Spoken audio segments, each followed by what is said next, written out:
शं वरुणः शन्नो भवत्वर्यमा शन्न इन्द्रो बृहस्पतिः शन्नो विष्णुरुक्रमः ॐ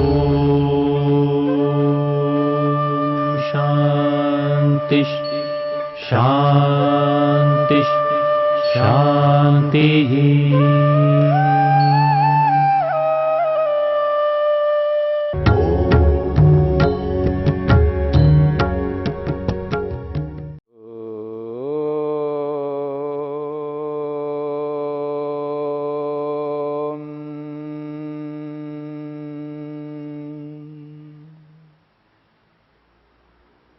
सति मूले तद विपाको जात्यायुर्भोगाः। साधन पाद के इस 13वें सूत्र को लेकर के हम विचार कर रहे हैं। यस्तु असौ एक भविकः कर्माशयः। यह जो एक जन्म को देने वाला कर्माशय है, अनेक कर्म मिलकर के जो एक जन्म को देने वाला कर्माशय है, वह कर्माशय 2 प्रकार का है। इस बात को लेकर के महर्षि वेदव्यास प्रस्तुत करते हैं। नियत विपाकश्च अनियत विपाकश्च। ये जो कर्माशय है, ये कर्माशय नियत विपाक वाला है, निश्चित फल वाला है। अनियत विपाकश्च अनिश्चित फल वाला है। और एक भविक कर्माशय जो है, ये अदृष्ट जन्म वेदनीय होता है। एक दृष्ट जन्म वेदनीय और एक अदृष्ट जन्म वेदनीय। वर्तमान जन्म में फल देने वाले कर्माशय को दृष्ट जन्म वेदनीय कहा है, जो हमने 12वें सूत्र में समझने का प्रयास किया। इस 13वें सूत्र में जो बात कही जा रही है, वो अदृष्ट जन्म वेदनीय कर्माशय को लेकर के बात कही जा रही है। अदृष्ट जन्म वेदनीय जो अगले जन्म में अनुभव करने योग्य है, अगले जन्मों में अनुभव करने योग्य कर्माशय है। और वो अगले जन्मों में अनुभव करने योग्य जो कर्माशय है, वो 2 प्रकार का है। एक नियत विपाक और एक अनियत विपाक। निश्चित फल वाला, अनिश्चित फल वाला। जो नियत विपाक वाला कर्माशय है, वो प्रायण जन्म प्रायणांतरे कृतः पुण्यापुण्य कर्माशय प्रचयः। जो जन्म और मृत्यु के बीच में किए जाने वाले जितने भी कर्म हैं, उन कर्मों के आधार पर अगला जन्म निश्चित होता है। यह है नियत विपाक वाला कर्माशय। जन्म से लेकर मृत्यु पर्यंत व्यक्ति जो कर्म करता है, चाहे वो पाप के रूप में, पुण्य के रूप में, किसी भी रूप में कर्म करता है, उन समस्त कर्मों का जो समुदाय है, जो कर्माशय है, वो निश्चित फल वाला होता है। वो नियत विपाक वाला है। और जो पिछले जन्म जन्मांतरों के कर्म हैं, कर्म समूह है, वो अनियत विपाक वाले होते हैं। वो इस प्रधान कर्मों के साथ थोड़े थोड़े मिलकर के फल प्रदान करने वाले होते हैं। इसलिए वो कब फल प्रदान करेंगे, इसका काल, इसका समय, इसका देश निश्चित नहीं होता है। इसलिए इसको कहा अनियत विपाक, अनिश्चित फल है। महर्षि वेदव्यास कहना चाहते हैं, यो ही अदृष्ट जन्म वेदनीयः अनियत विपाकः तस्य त्रयी गतिः। जो अदृष्ट जन्म वेदनीय अनियत विपाक वाला कर्माशय है, जिसका फल निश्चित नहीं है कि अगले ही जन्म में मिलना है, कभी भी मिल सकते हैं, अगले जन्म में भी मिल सकते हैं, उसके फल 2, 4, 5 जन्मों के बाद में, अनेक जन्मों के बाद में कब मिलना है ये अभी निश्चित नहीं है। ऐसे अनियत विपाक वाला जो कर्माशय है वो 3 प्रकार का है। तस्य त्रयी गति, उस कर्माशय की 3 गतियां हैं। एक गति बताइए, कृतस्य अविपक्वस्य विनाशः। दूसरी गति बताइए, प्रधान कर्मणि अवापगमनम वा। प्रधान कर्मणि अवापगमनम।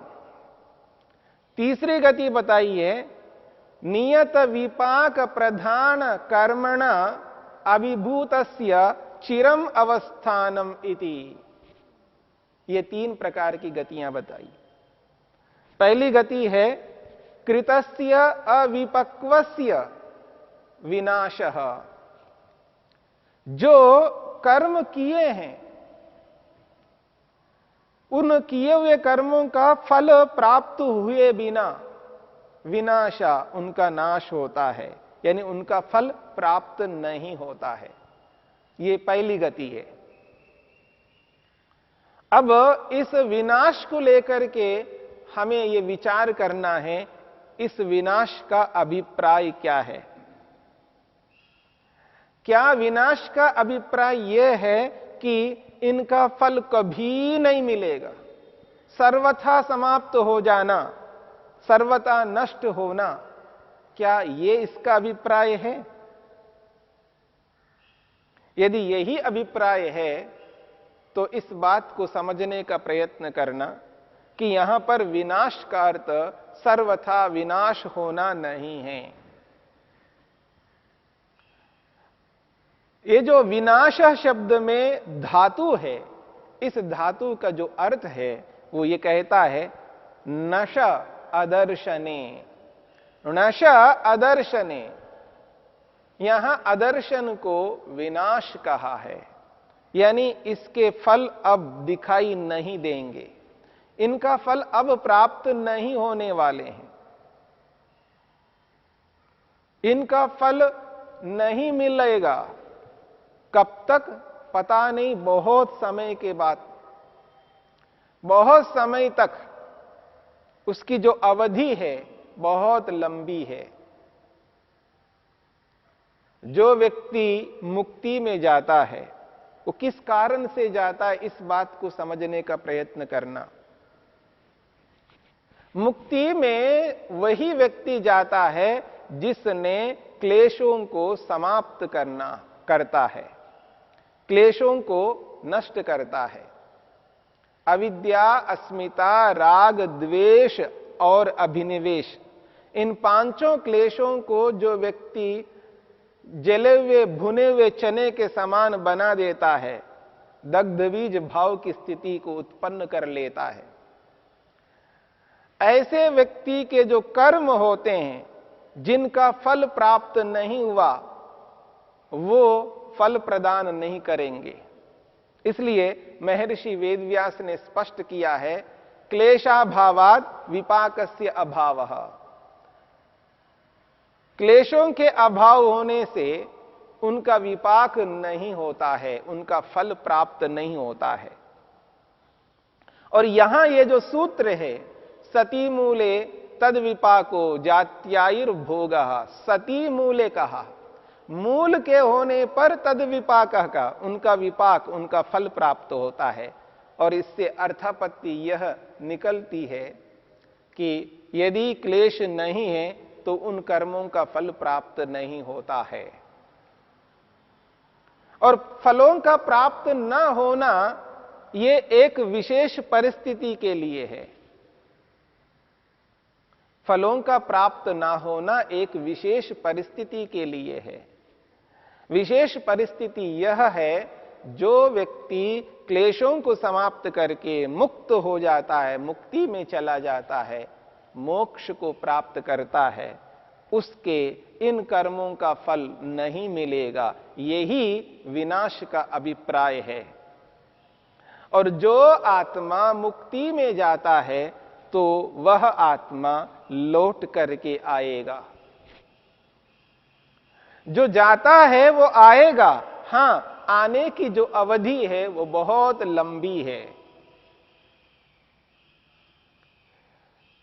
यदि कोई यह समझता हो, ये मानता हो, यह स्वीकार करता हो, जो मुक्ति में गया है, जो मुक्त हो गया है, वो फिर लौट करके नहीं आएगा, ऐसी जिसकी मान्यता हो वो अनर्थकारी मान्यता है, वो अनिष्टकारी है। ऐसा कभी संभव नहीं होगा। यदि ऐसा होने लगेगा तो बहुत सारे सिद्धांत अनर्थ हो जाएंगे। क्योंकि जो व्यक्ति सीमित कर्म करता है उसका फल असीमित कभी नहीं मिल सकता। ये ईश्वर का न्याय है। ईश्वर न्यायकारी है, तो न्याय का अर्थ ही यही है कि जो व्यक्ति जितना करता है उसको उसी रूप में फल प्राप्त होता है। जितने कर्म किए हैं उतने कर्मों का ही फल मिलेगा, और कर्म किया है सीमित तो उसका असीम फल कभी नहीं मिल सकता। इसलिए मुक्ति से तो लौट करके आना ही है। इसलिए ऋषि स्वीकार करते हैं मुक्ति से लौट करके आत्मा आता है। हां, वो जैसे 2-4 जन्मों के बाद आता है ऐसा नहीं, या वो एक सृष्टि के बाद में आता है ऐसा नहीं, उसके लिए अनेक सृष्टि चाहिए। 36,000 बार सृष्टि और प्रलय जब होता है, उसकी जितनी अवधि है उतने काल तक वो मुक्ति में रहता है। एक सृष्टि का समय 4 अरब 32 करोड़ है। एक सृष्टि का काल 4 अरब 32 करोड़ है, और 4 अरब 32 करोड़ प्रलय का समय है। 4 अरब 32 करोड़ और 4 अरब 32 करोड़ इस प्रकार 8 अरब 64 करोड़ बनते हैं। और 8 अरब 64 करोड़ को 36,000 के साथ जब गुणा करते हैं, उस स्थिति में जो अवधि आती है, जो संख्या आ रही है, उतनी संख्या तक, उतने वर्षों तक व्यक्ति मुक्ति में रहता है।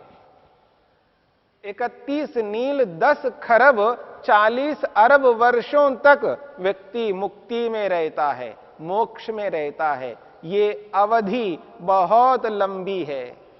इतनी अवधि तक उस व्यक्ति को किसी भी प्रकार का कोई दुख नहीं होता है, वो परम आनंदित रहता है, ईश्वरीय आनंद से युक्त रहता है।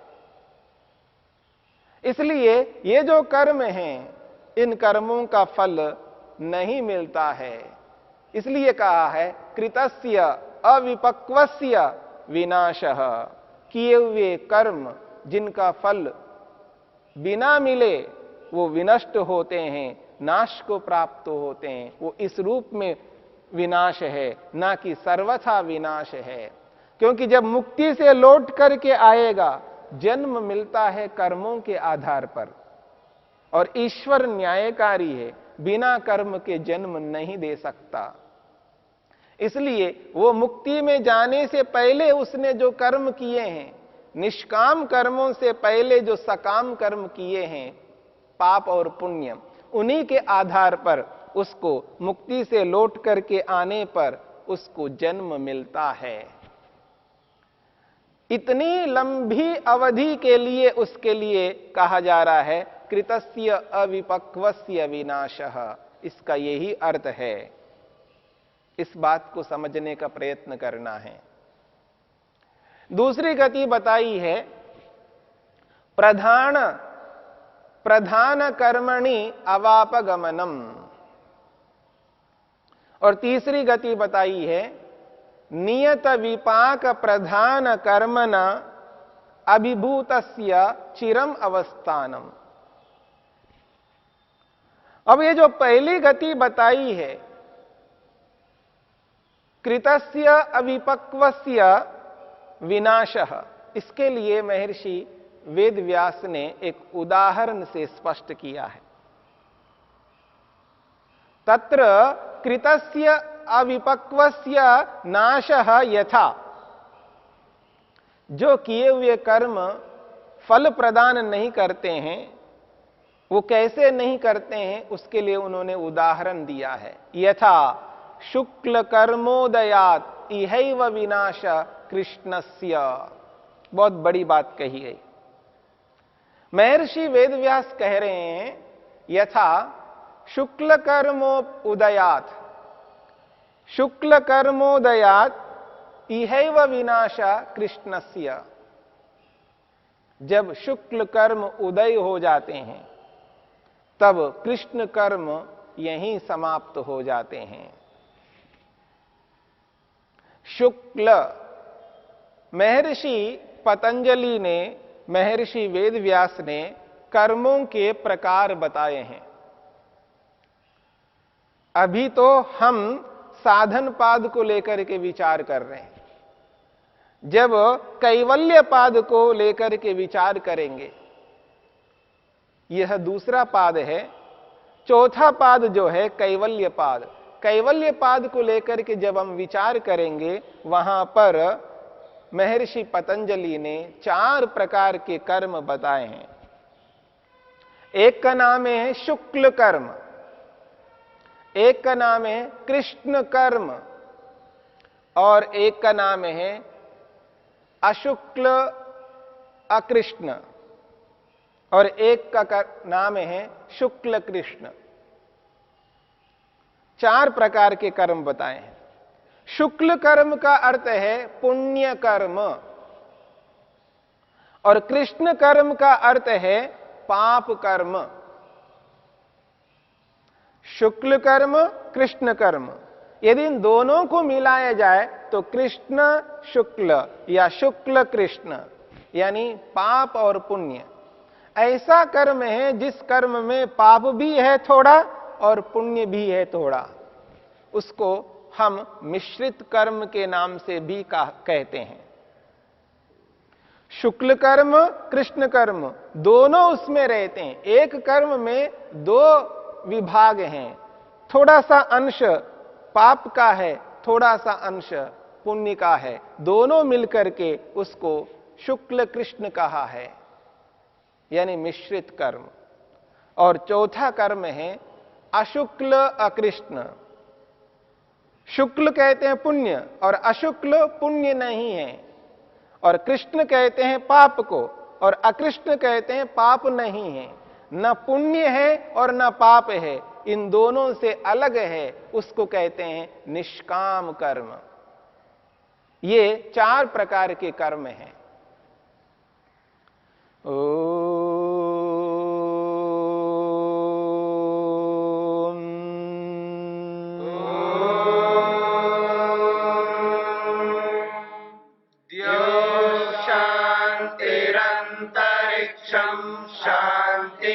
पृथिवी शान्तिरापः शान्तिरोषधयः शान्तिः वनस्पतयः शान्तिर्विश्वे देवा शान्तिर्ब्रह्म शान्ति सर्वं शान्ति शान्तिरेव शान्ति क्षमा शान्तिरेधि। शांति शांति शांति।